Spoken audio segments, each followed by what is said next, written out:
정치 시사 뉴스는 소소한 것들도 보는 시각에 따라서 상당히 많은 정보가 그 속에 담겨 있기도 하고 그렇습니다.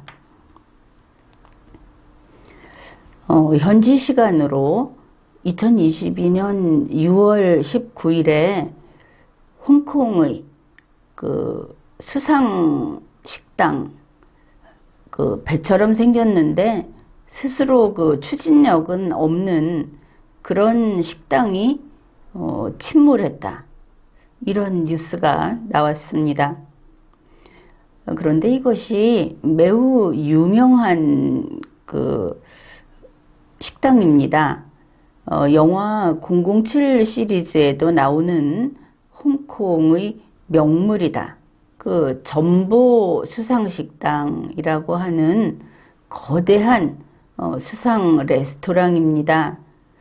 이것이 남중국해에 침몰했다. 무려 수심 1000m 바닷속으로 가라앉았다 하는 뉴스입니다. 이 명칭은 홍콩 전보 킹덤 레스토랑. 우리나라에서도 여기 가본 분들이 많지 않을까 싶습니다. 이 건축물이라고 해야 하겠죠. 이동할 수 있는 이 건축물은 그 1976년에 만들었고 규모가 그 길이가 76m. 그 다음에 이제 생기기는 배처럼 생겼지만 위에 이렇게 건물이니까 3층 건물. 제일 꼭대기에는 마치 그 뭐라고 할까? 그 팔각정 그런 식으로 해서 또 한 2단 정도가 더 있는 사진상으로는 그렇습니다. 이걸 물에 띄워 놓는 수상 가옥인데 거기에 들어갈 수 있는 그 수용 인원이 최대 2,300명이나 된다. 그러면은 이 수상 가옥의 모양은 어떤가 하면은 얼핏 보기에 기와집 같습니다. 그러니까 중국 명나라의 궁전 모습을 본따서 만들었다고 합니다. 여기에는 영국의 엘리자베스 2세 여왕도 갔었고 톰 크루즈도 갔었고 전 세계의 유명 인사들이 다 여기에 가봤다. 영화에도 나왔으니까. 그래서 이게 이제 그 식당 자체보다도 오래됐기도 하고 또 이런 문화유산으로서 또 홍콩 하면은 이곳 하는 그 랜드마크로서 이렇게 아주 유명한 그런 것입니다. 사진을 보니까 배에 중국 간체자로 환영광님 이렇게 써 있습니다. 우리말로 어서 오세요 이런 영어로 웰컴 정도 되는 그런 글이 써 있었습니다. 그런데 이제 이 전보 킹덤 레스토랑이 좀 일찍 한 2년 전 영업 중단을 했었습니다. 이번에 이 침몰 소식을 보도한 홍콩의 그 사우스 차이나 모닝 포스트 뉴스에서 이제 이렇게 보도를 합니다. 코로나19 팬데믹 때문에 관광객이 아주 크게 줄어들고 그래서 2020년 3월에 영업을 중단했다. 이 전보 킹덤 레스토랑에 대해서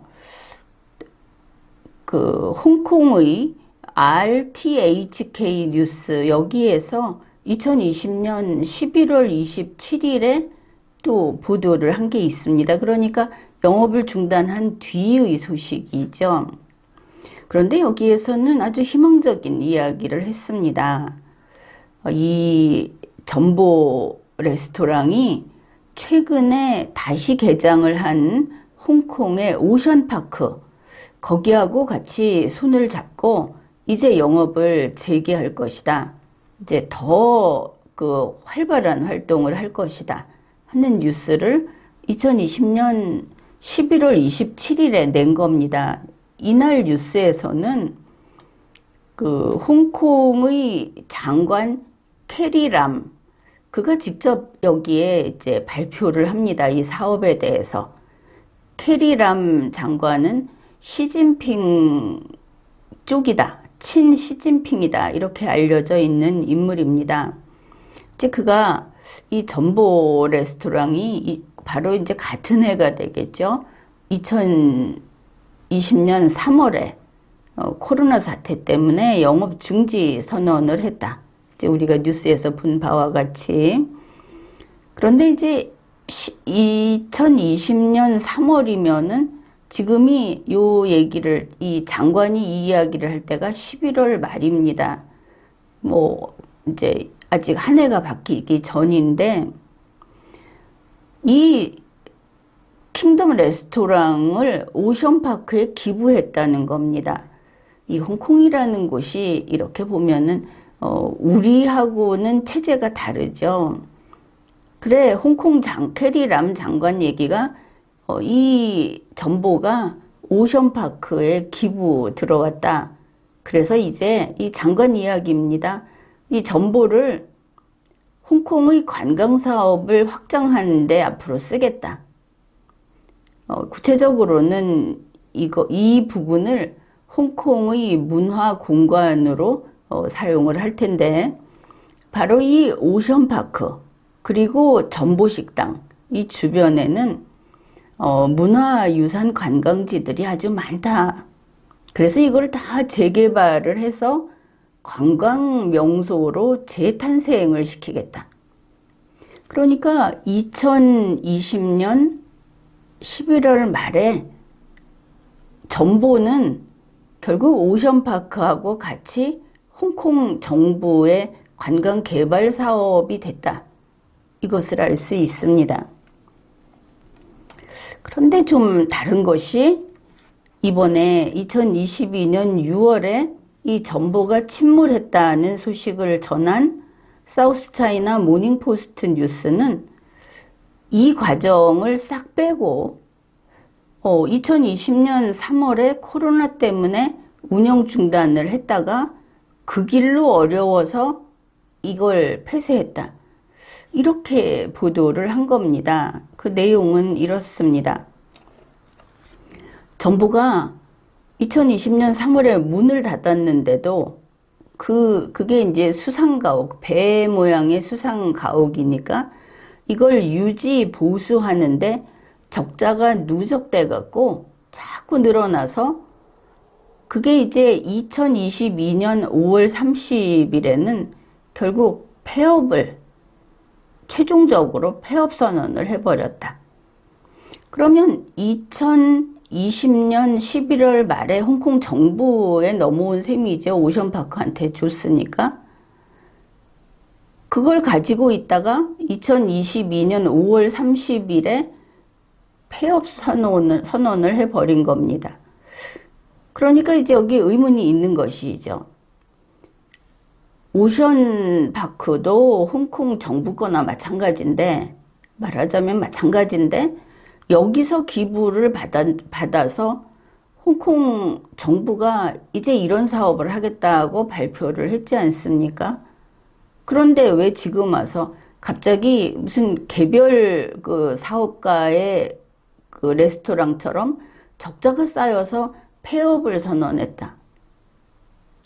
이미 그 영업을 중지한 상태에서 이렇게 넘겨받았는데, 배의 유지 보수의 문제는 더더욱 아니겠죠. 이런 의문이 분명히 있습니다. 그 다음에 이번에 바로 이 전보가 침몰했다 하는 사우스차이나 모닝포스트 뉴스의 그 시간 순서를 한번 따라가 봅시다. 2022년 5월 30일에 폐업을 최종 선언했다. 방금 봤죠? 그리고 나서는 이 전보를 동남아로 이동하기로 결정했다. 폐업을 했으니까 이거는 그냥 물건입니다. 그런데 이걸 동남아로 이동하기로 했다. 왜 하는지, 매각됐다는 이야기도 없고 어디로 가는지도 안 밝혔습니다.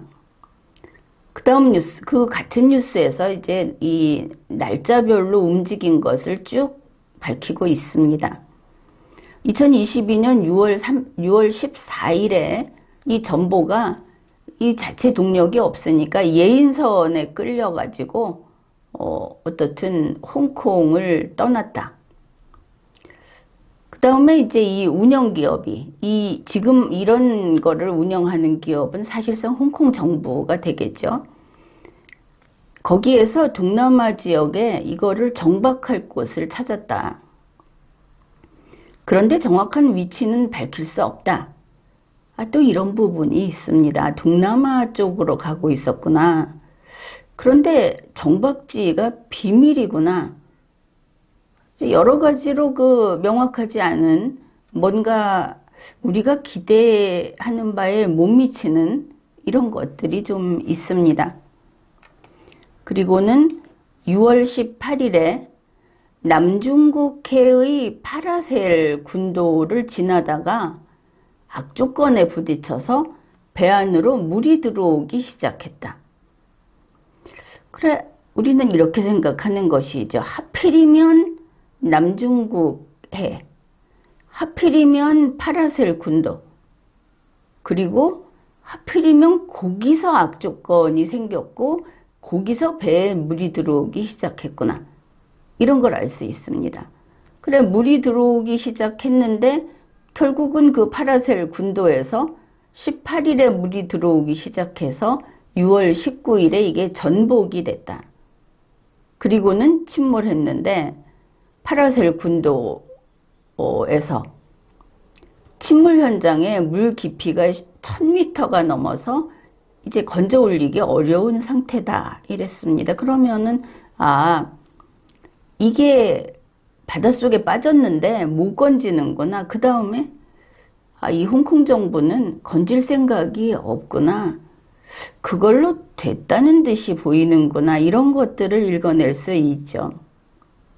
게다가 이 뉴스는 6월 20일에야 알려졌다. 그러니까 6월 18일에 물이 들어오기 시작했고 6월 19일에 전복이 됐는데 6월 20일에 보도를 한 겁니다.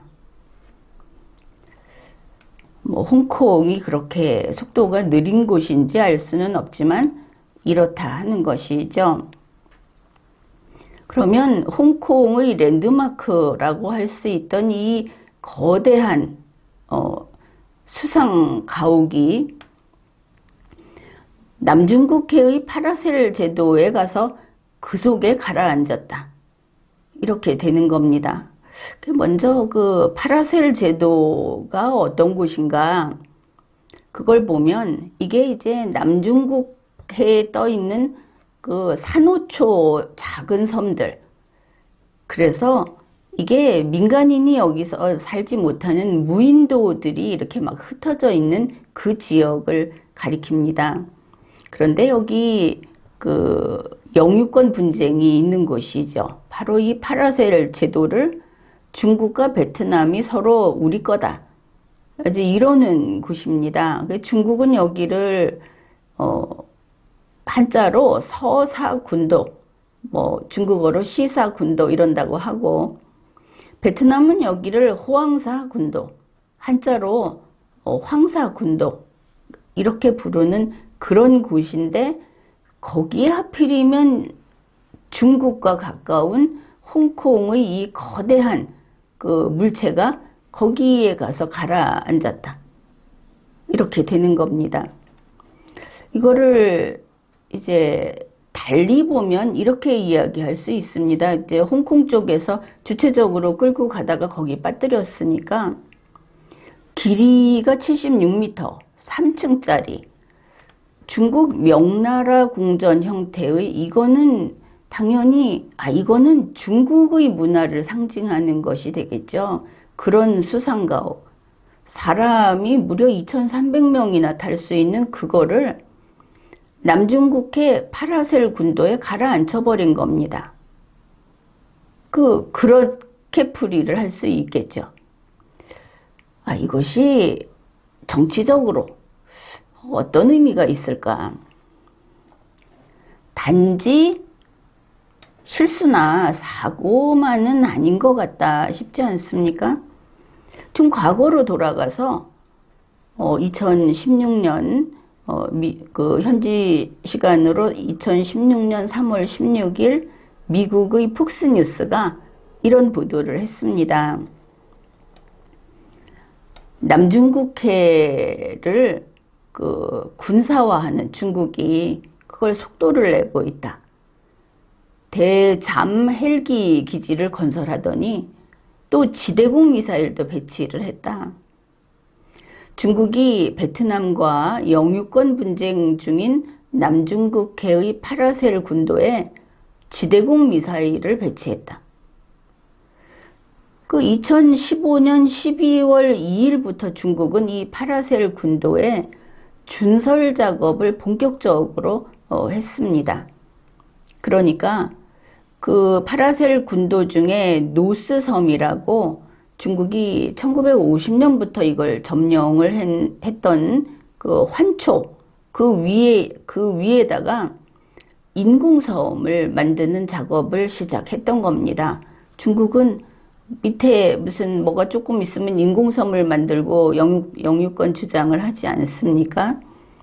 그래 놓고 중국 정부가 이 파라셀 군도 여기에다가 필요한 방위시설을 이제 배치하겠다 이렇게 선포를 한 겁니다. 그러니까 인공섬을 만들고 그거를 군사기지화하는 그것에 박차를 가하겠다고 한 것입니다. 바로 이 사건에 대해서 미국 오바마 대통령이 중국은 남중국해에서 진행 중인 이 추가 매립, 그리고 이 건설을 하는 활동, 그 다음에 기지화를 중단하라. 이렇게 경고를 했습니다. 그리고 줄곧 보면은 이 파라셀 군도는 아시아 신냉전이 격화되고 있는 장소로 알려져 있습니다. CSIS에서 밝힌 것을 보면은 중국이 이 남중국해의 파라셀 군도를 중국 군사기지화하고 있다. 그래서 헬리콥터 기지, 활주로, 경납고, 지대공 미사일 포대 이런 것을 설치했다. 이렇게 밝히고 있습니다. 그러면은 바로 이런 파라셀 군도에 홍콩의 잠보 레스토랑이 침몰한 겁니다. 그러면 어떻게 되겠습니까? 파라셀 군도 바닷속에 중국 명나라 궁전 모양의 건축물이 가라앉아 있는 것이겠죠. 우선은 시진핑이 여기는 중국 땅이다 하는 상징으로서 가져다 놓으려고 한 것인가? 아니면 또 다른 여러 가지 정치적 계산이 있는 것인가? 그저 단순하게 수상가옥 식당이 하나 바다에 빠졌다. 이렇게 보기에는 그 이면에 너무나 많은 가능성이 있다 하는 것을 알 수 있습니다. 지금까지 리걸마인드 연구소였습니다.